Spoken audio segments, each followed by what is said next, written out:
Awesome. What's up, everybody? I'm Adam. There's Sean. That's Steven over there. That means this is another episode of the NIL show. We are joined by Sam Green today.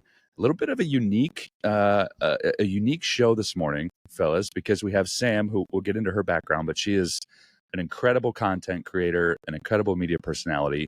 And here we are recording on the road when I am ill-prepared for a backdrop, but we are very festive today with the hotel lobby backdrop. So, Adam, how where you guys are you doing right now? Yeah, we are. Steven and I are both in Vegas, so we did a little coordinating today. He got the room, I got kicked out to the lobby. That's the deal when He you made his stay bed. with the CEO. That's very kind of you. Yeah, we're in Las Vegas. We're at the Sports Business Journal Intercollegiate Athletics Forum. So I could not miss this particular recording with Sam, though. So Sports Business Journal, you're gonna have to wait. We got to talk to Sam. How are you today, Sam?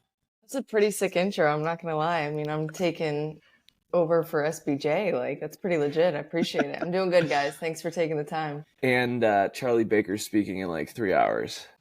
Wow. So Well, I'm up there on the list. Aren't they live patching this interview into the entire show? Right? Exactly. Charlie? That's what I heard. Exactly. Yeah. They actually bumped him. That he was supposed to go this morning. They Oh. bumped him to the afternoon for this. So Yeah. appreciate it, NCAA.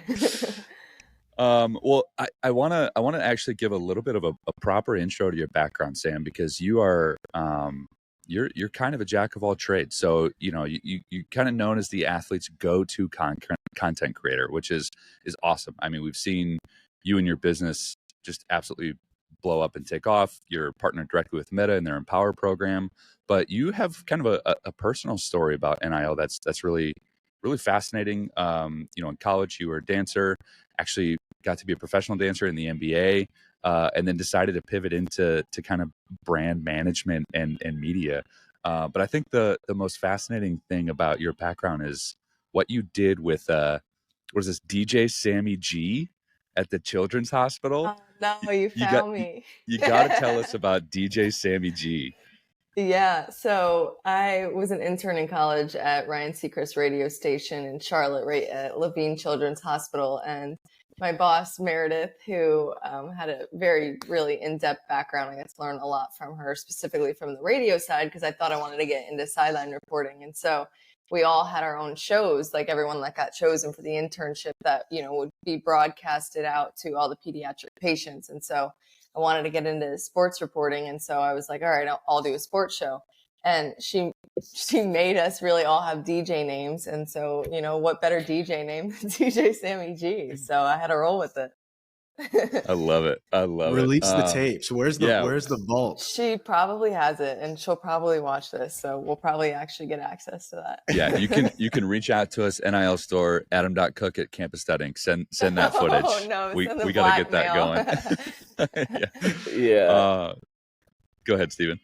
No, I was going to say, so it's interesting how careers get into NIL. We had the privilege of going to dinner last night with Mitt Winter. We all know is like the NIL lawyer that's like famous. We got to start charging him for shout outs on this show. Yeah, Mitt, if you're getting a referral, if you're getting a referral, I want my NIL deal to be Mitt Winter. Your royalty. Yeah, affiliate link. Click the link in bio if you need a good NIL lawyer.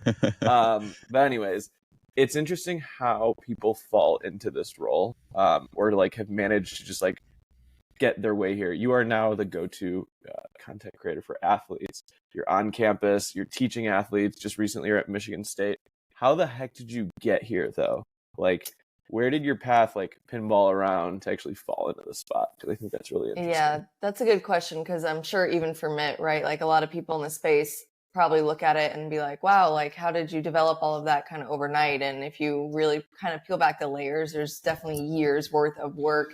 Maybe not specifically, obviously, in the NIL with it only being out, this is year 3, but somewhere within, the realm or the skill set that you're developing that really translates into the NIL. And that's really kind of my backstory. So since I left the NBA, I've been working in sports. I mean, all throughout college. I mean, I was reporting for the Panthers and the Hornets, sideline reporting for like SEC, ACC, And then it turned into, I became a video editor at ESPN, and I left there and learned how to do it all from my phone so that then I could teach professional athletes actually how to do it. And so I was teaching pro athletes how to create content and land brand deals and create, the content for those partnerships. So it's literally what I'm doing now, but, for college athletes. And I could go on and on. I mean, I got my master's in media psychology, so it's kind of like backed by my education. I did the first ever NIL study.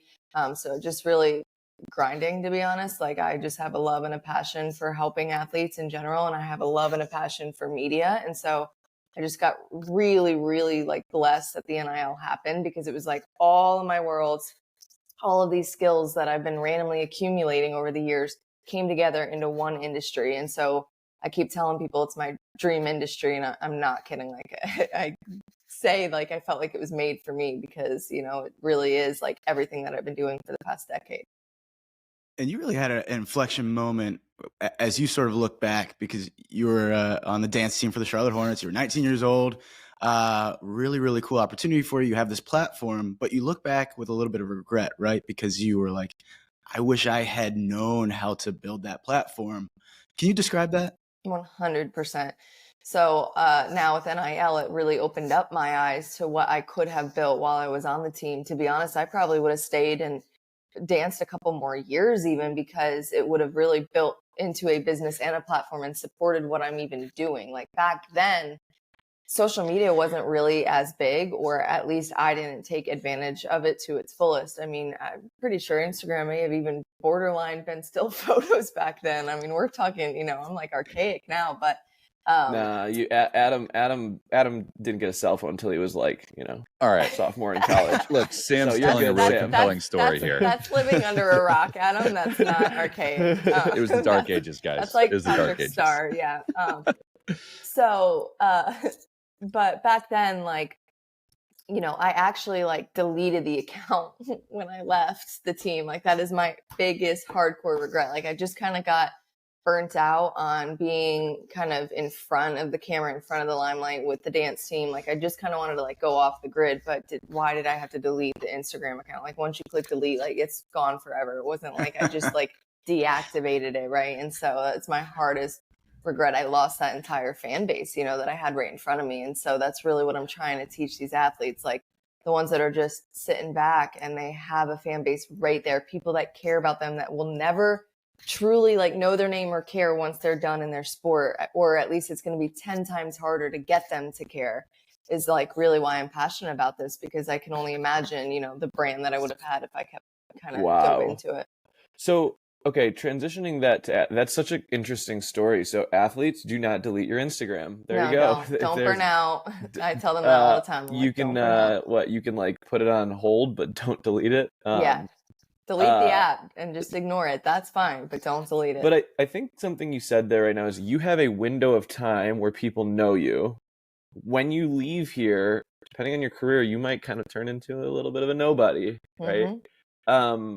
How many athletes think that they're going to be famous forever? Do you think that's like that's a good question. I think the top tier definitely do. I think, like the D2, D3 probably are, a little bit more woken up to like the reality that, they may not go pro, or that, they're not getting all of the media attention. But I think the ones that are like actually in front of it really do, to be honest.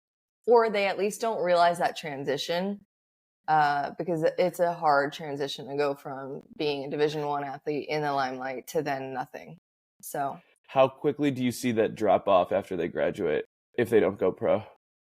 It really depends on how much they built their brand or not. I mean, if they've built their brand, like there's athletes that can do whatever they want because they really built that brand. I mean, Anna Camden's going to be the perfect example. She built this brand, transferred, gets completely injured at the 1 year that she's at the school, and now she's graduating. But that girl's going to go on to be on ESPN and a sideline reporter probably immediately, because she really dove into building her brand. But if you didn't build your brand, then odds are you maybe aren't even on the map to begin with. So the fall off is probably literally immediately. That's such an interesting piece too, of like, you've got this window. There are some people who really get it, but watching your work and what you do with schools is so awesome. You go in and you work directly with the teams themselves. And I mean, let's be real. We know that the market really is geared towards those top percentage of athletes, but there are opportunities for everybody. So how do you get the athletes to make that transition from I don't think it's for me, I'm not a content creator, to somebody like Anna who's like, yeah, this is going to be, my career path now?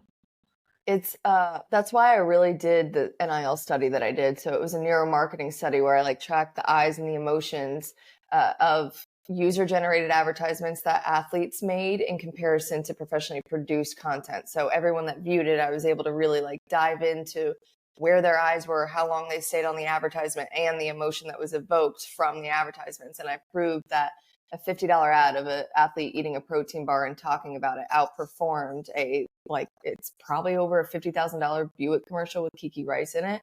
So I literally show them these two videos and show that, the kid's video was blurry. The audio was terrible. Him and his friend were trying the protein bar. They were in sweatpants, and, you can just hear him chewing the bar, an advertisement that you wouldn't think would perform well on it. Not only outperformed the Buick commercial, it was the best performing advertisement. I just really try and show them that NIL really is for everyone if you're willing to put yourself out there. It is the biggest thing is the fear, the fear of what people will think, or the fear that my content's not good enough, or the fear a lot of athletes think nobody's going to care about their content. And so I really work hard with them on showing them that it's possible. There's even stupid accounts out there that go viral, anyone can truly take advantage of it. And if anyone should, it should be these athletes.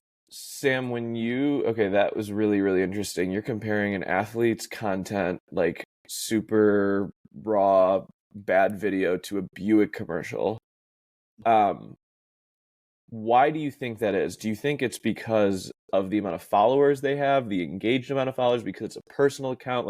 Brands listening to this are should I spend a ton on a huge agency to make me all this creative, or can I give an athlete $100 or $200 to do something for me? You're saying, pay an athlete to do it.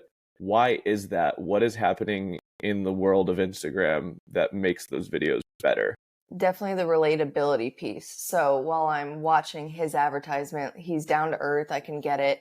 There was actually a subconscious thing that I studied where he tapped into the senses. And so the taste, the touch, the smell actually caught our attention, and our brain is able to kind of understand it. There's also a thing where if there's too much going on, our brains get super confused. So actually in a lot of these really high-end commercials, there's a ton of effects, there's a lot going on, a lot of people are far away from the camera, and our brains actually can't even process that. So we kind of tend to lose the interest in it, and we probably are scrolling our phones. Versus this kid, it's kind of slow, I can relate to him, but it's also the emotion provoked. So for some reason, this kid provoked a extreme high level of happiness while people were watching it.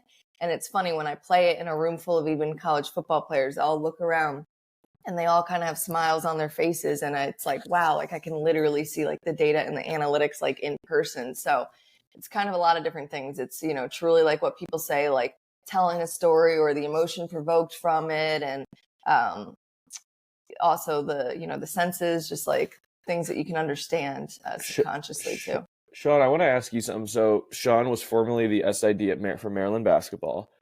You said to me once you tracked everyone's social media, or either while you were recruiting them or while they were in season. How much of it was how many of them were actually leaning into running a real account versus just kind of having fun with it? How many of them took their social seriously when you were alongside them? I was PR guy for Maryland basketball 2018 to 21, so it was a little pre-NIL, and I would say very few it was very much their personal page. Very few were intentionally trying to be content creators at that time.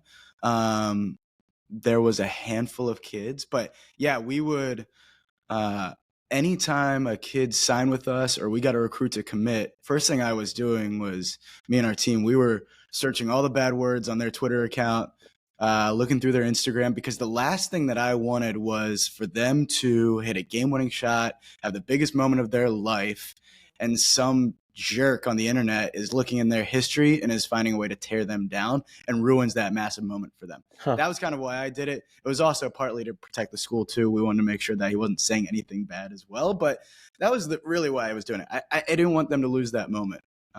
So it's all to you, Sean. Yeah. Well, I hope everybody does it. I think it's really important. But yeah, I'm curious, Sam, what trends you're seeing in this space. I think early on, from what we've seen, females much more open to creating content. I'm curious if you're seeing males starting to open up a little bit more, if it's become a little bit more socially acceptable in the locker room, but also from an age standpoint, like as each class comes in, are kids more open to it from a gender and age standpoint? What are you seeing?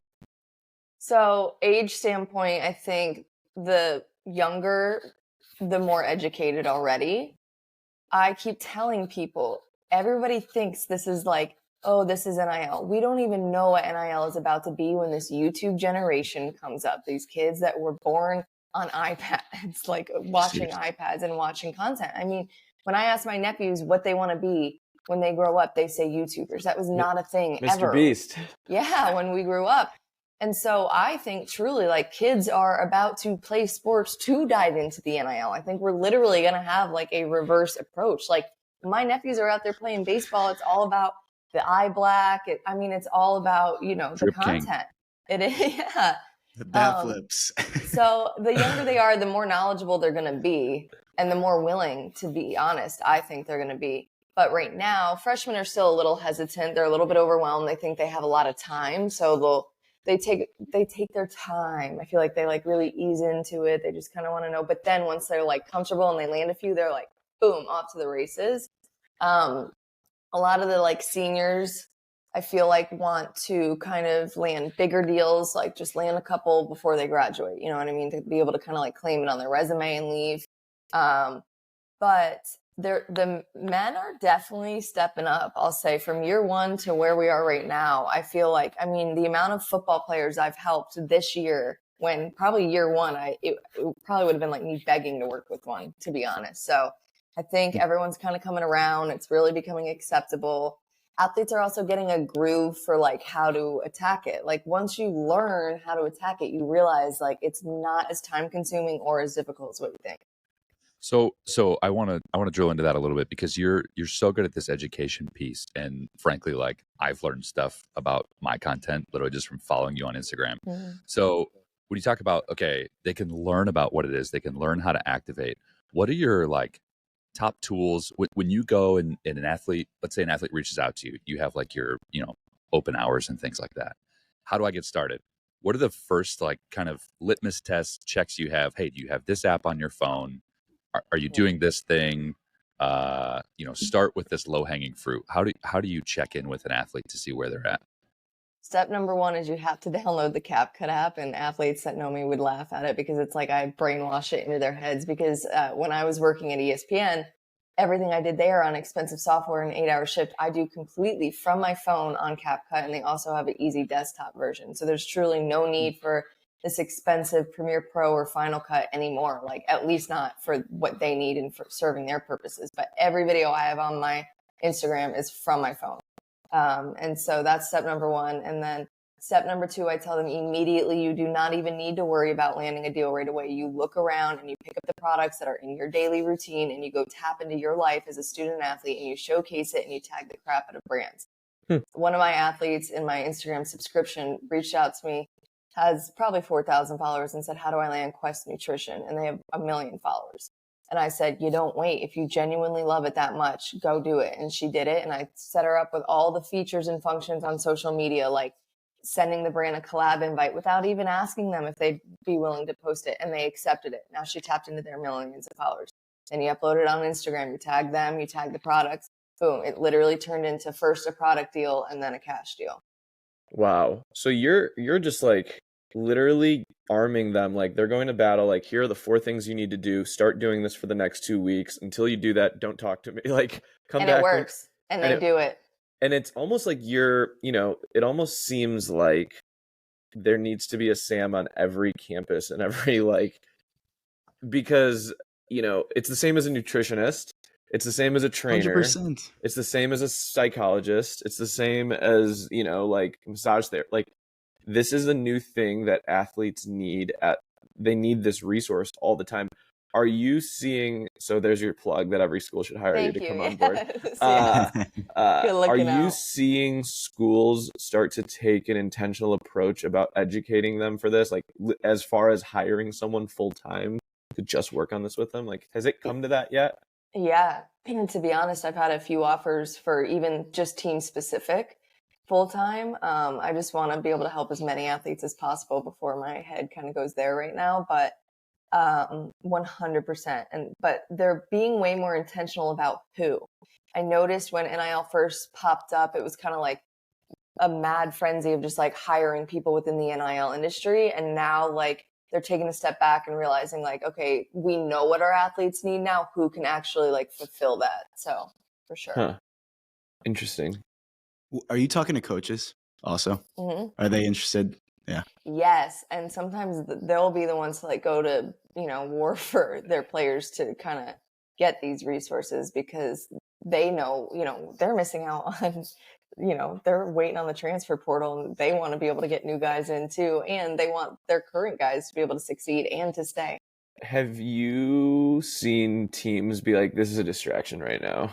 Like, we don't need to be worrying about this. Like, have you seen both sides of the spectrum of adoption versus like kind of not rejecting it? But I would say some head coaches, and particularly if they're losing bad, like if their record is really bad, like they just like are like, I just need them to at least get this right before we can go there.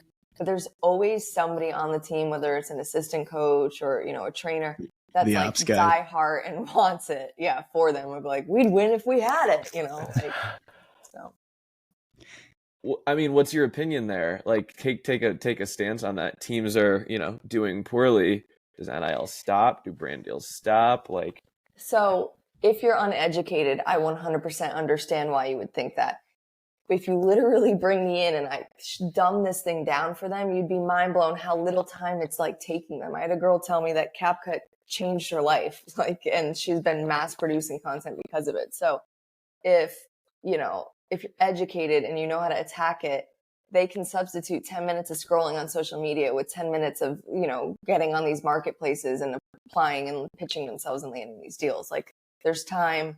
It's a little bit of effort, yes, but once you know what you're doing, it's not as big of a lift. But do you think that athletes don't do as well when their teams aren't doing as well? Like, harder to get, if your team's 1-7 right now, Gotcha. Like in the basketball season, obviously coach is like, okay, this is a distraction. Sam's like, oh, you can still do a little bit. Do you think it's harder to win at NIL when your team not if you have sucks? A brand, right? Like if you're relying solely on you and your position as an athlete and your performance, and all you're posting is like really like game day highlights or, you know, carousels of you and your sick fit pics, like then yeah, probably.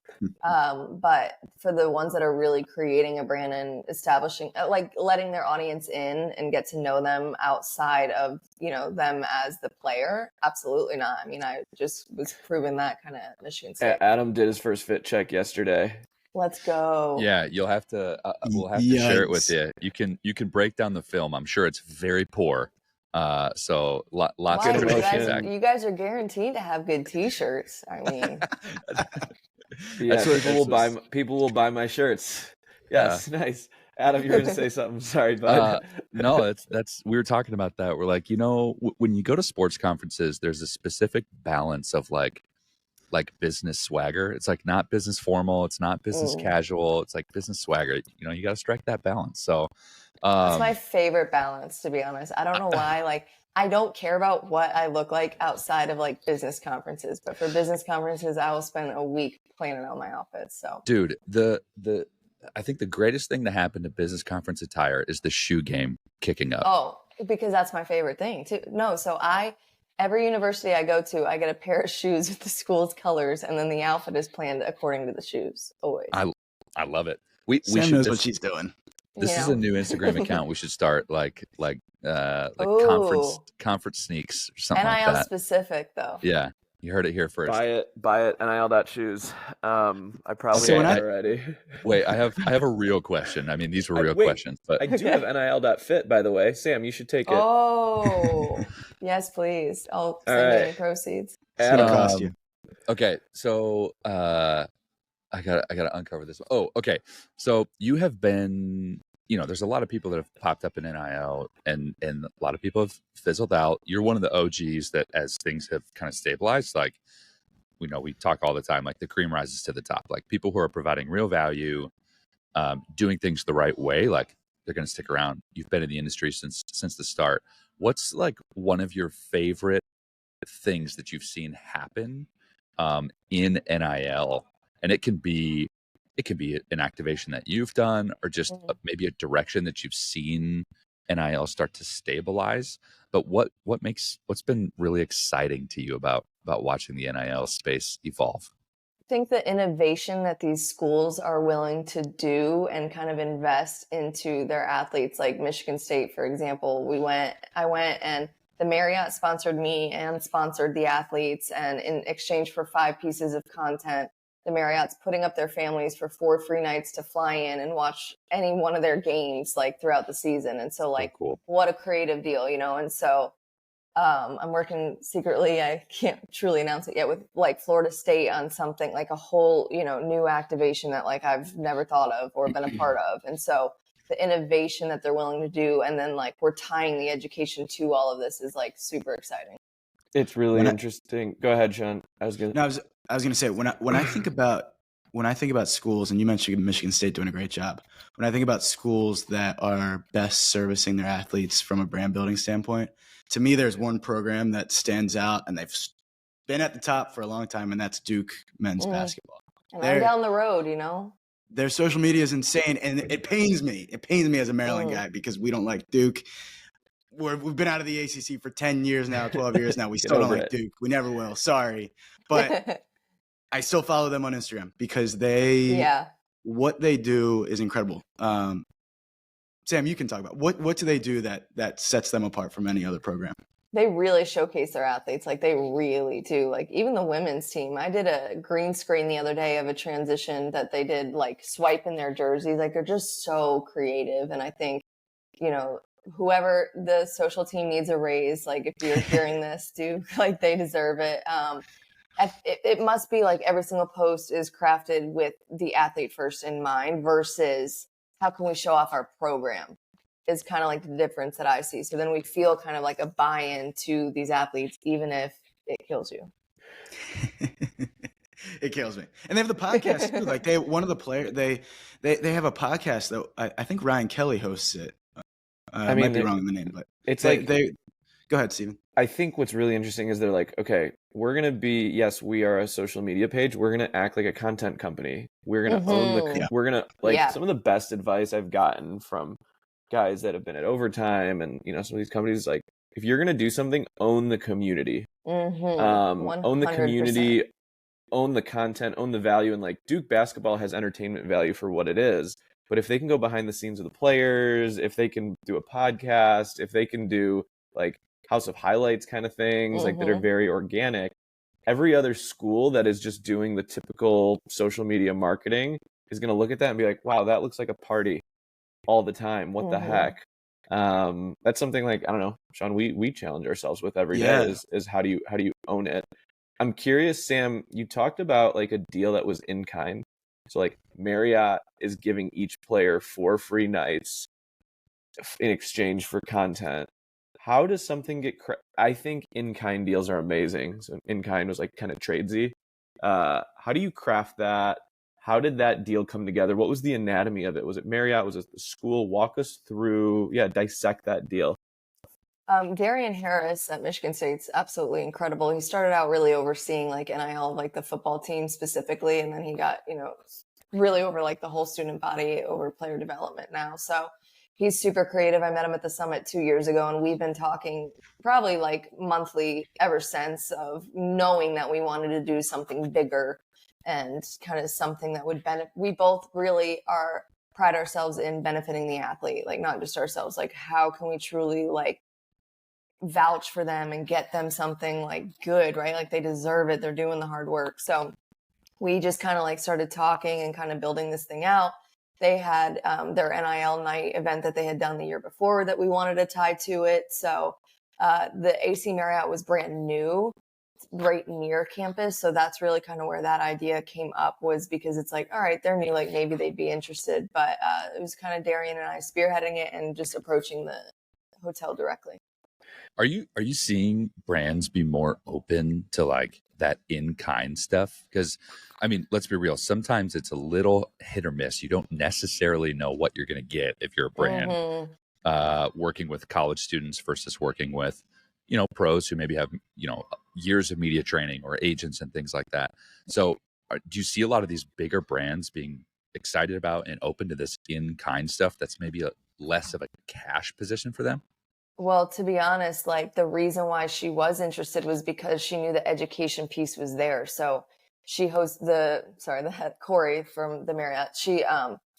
They let me hold like my actual content workshop there. And the education that I was teaching was how to actually make their advertisement for the Marriott. So they walked out of there with ball and content because they just learned how. So they were very inclined because the education came with it. They knew they were going to get a lot out of it. So I feel it's kind of genius. Thank you. So that's kind of like, I don't know, like I feel like a lot of the bigger brands still really want, like, as long as there's like really high end production and it's like a top tier athlete, they're inclined. But doing kind of like a team, I mean, this was like across teams, like it was like 30 athletes from every single sport from the school. That's kind of rare, but it's because she knew I was holding their hand that they're like, duh. Well, okay, if you think about that, like how many athletes came to do that workshop with you? 30 at that one, and then we had like a second one too. Okay, so Marriott gives you a free room for the afternoon. I don't know, probably $500, $1,000 room. Then they bring in an expert content producer, bring in 30 people in there to then create 4 videos each. I don't know if they did 4 videos each. They're going to get 120 pieces of content for this hotel at Michigan State. They literally have content for the next 3 years. And every other hotel in town is going to be like, yep, damn it. The football team keeps posting about this, right? That is how a small business in a matter of minutes can just wreck through their home, through that campus town. I think there's a lot of genius there. I think, Adam, to your point, in-kind is easier. I do in-kind over giving people money. 100%. Yeah. So yeah, that's super cool. It's a new, I think it's a new way for brands to think about partnering though, right? Because you know, you have this conversation first of all, and again, they're used to cash deals. They're used to saying, well, I have to pay for marketing, right? And it's like, well, no, like let's be creative about this, right? Like how can we actually leverage new opportunities? How can we leverage maybe those smaller, more organic wins that now we're circling all the way back to your master's thesis, Sam, is actually more authentic, you know, more on brand for the athlete themselves, and creates an organic reach to their local community, which now those families are also going to be, I'm sure, Marriott diehards, you know, when they're on the road visiting family. So that's super rad. So Sam, can we talk about paid content for a second? Do you ever encourage athletes, a lot of these athletes turn into business accounts? Do you ever push them to actually boost posts and do paid? No, and I'll tell you why. Because a lot of brands will be willing to put the paid money towards their advertisements for them. So tie it to your NIL deal. Don't do it yourself. Interesting. Boom, mic drop. Sam, you know, there's a lot of schools that like we overlap at, and you've helped a lot of our athletes out, and we've seen some things. We're obviously running all of these social accounts for all these different NIL stores. What tips can you give NILs? What tips can you give NIL that you've seen? You know, you've seen us kind of do this for the last two years, all organically, no paid ads here. What tips can you give athletes for their merch and for their locker room? You know what? I love this, and I actually really want more athletes are really like picking up steam with their merch lines. Like a lot of them are noticing are like aware of companies like yourself and like buying into it way more. By the way, there's no better company than you guys. But I really do want to start diving into that. But it would be like, honestly, like rock your merch all the freaking time. Like be your own billboard. Like anytime you're doing a day in the life, why are you in a random t-shirt? Put your freaking t-shirt on, you know, like incorporate it everywhere. Like be your own business front, really would be my best advice, because think about all the content that they're filming. And if they were guaranteed to have their own shirts on, I mean, boom, you know, and then you guys aren't you linked through Instagram? I was just about to ask you that, Sam. So if you're wearing your own merch and then you're recording your own content, how would you, Sam, maybe link that product to? Would you maybe link that product to the video and say, "Hey, you can buy this shirt in right every now"? single video, I would do it. And like even if you don't mention it in every single caption, hey, buy my shirt. If you're linking these shopping links in every single post, like there's guaranteed to be at least promotion and advertisement around it. And then the same thing with Instagram story. Instagram stories is a really good engagement tool because it is goes directly out to your current following. So I really preach that using all of Instagram story features increases your engagement. So it goes from people just viewing your story to actually being able to click and engage with it like shopping links. So why the heck would you not be uploading Instagram stories and linking your own merch line? Like it blows my mind. And now that I'm thinking about it, like I never even see the athletes that have merch lines linking their own stuff or even wearing it. We did a whole thing with Meta last winter, where it was selling through Reels, where athletes could actually tag their products in Reels or in Live, I think, and people could buy through Live. Wow. Yeah, live shopping moments. But if athletes want, they can collaborate with us, or they can literally tag those products straight from the store and sell them right in line. When athletes do that, like Gabe Cupps at Indiana, he did his own photo shoot. Sam, you got to cover Gabe. I don't know if you're working with Indiana or not. Sean, can you talk about what Gabe did as a freshman? Yeah, I mean, it was just, and credit to our account managers, our creative team. They worked with Gabe and his reps. And no, the great thing about Gabe was he was totally bought in. And when you are genuine in what you are producing, and when you have a brand or piece of merch that literally speaks to you and about you, his was called the Breakfast Club because he gets up every that's day who it was. Yep. 4 or 5 a.m. in the morning. That resonates with your fan base, and so his did really well. But okay, so I think probably the most important question of the whole pod, Sam, is if you could sign an NIL restaurant deal today, not dance phenom Sam, not DJ Sammy G, today Sam Green signing your best all-time restaurant NIL deal, what would it be? Okay, like I feel like if I'm me, I want to be practical. Like I'm trying to eat healthier. I'm not dancing anymore, so we like have to stay healthier. So I feel like I need to be practical and something that I eat like literally all the time. And you guys may not even know it. It's called Viva Chicken. They have it here in Charlotte. They have a couple locations, but it's like technically Peruvian food, but it's not very authentic Peruvian food. It's like bomb chicken. They have like the best like chicken fried rice, which doesn't sound healthy, but I promise you it is. And they have like these 3 signature sauces, like a green sauce that'd be like my practical one. A strategic one, I don't know the restaurant name, but why I would want to sign with one. I have been trying for a long time to get Truff Hot Sauce's attention because it is $15 a bottle. I actually know I met the owners years ago, and I need a deal with them so bad because I put that literally, I'm going to take Frank's hot sauce tagline and put it to Truff. I put that on everything, that I need a deal with them. And they work with certain restaurants that will add Truff to some of their fancy meals on the menu. So if any restaurant wants to sign me that has Truff, that'd be huge. The consummate professional. You've got an authentic local restaurant. You've got a national brand. I bet you put that Truff sauce on your Viva Chicken. This is a match made in heaven, guys. Sam Green has got it dialed for you, guys. We can make you some merch for the campaign trail. I had some employees once make Sonic hot dog shirts and go make content for hot dogs on Free Hot Dog Day. So we got you. We'll we do got Truff and the tagline, we're stealing from Frank's hot sauce. So perfect. Sam, this is amazing, and we're gonna have to do more of this because I think it's been really fascinating to see you work and starting to see you do some amazing work at some of the schools that we get to work with. So hopefully this is it's just the beginning. We've started to have like Mitt Winter came back for round 2, and it's like, this is fun. Yeah. So we appreciate you helping us out and chatting through things, and this is fantastic. Appreciate you guys and all that you guys do for student athletes. Like, let me plug you guys. Athletes, if you don't have a merch line and you want one, you got to go to these guys. Love it. I love it. Well, I appreciate the time, Sam. Fascinating conversation as always.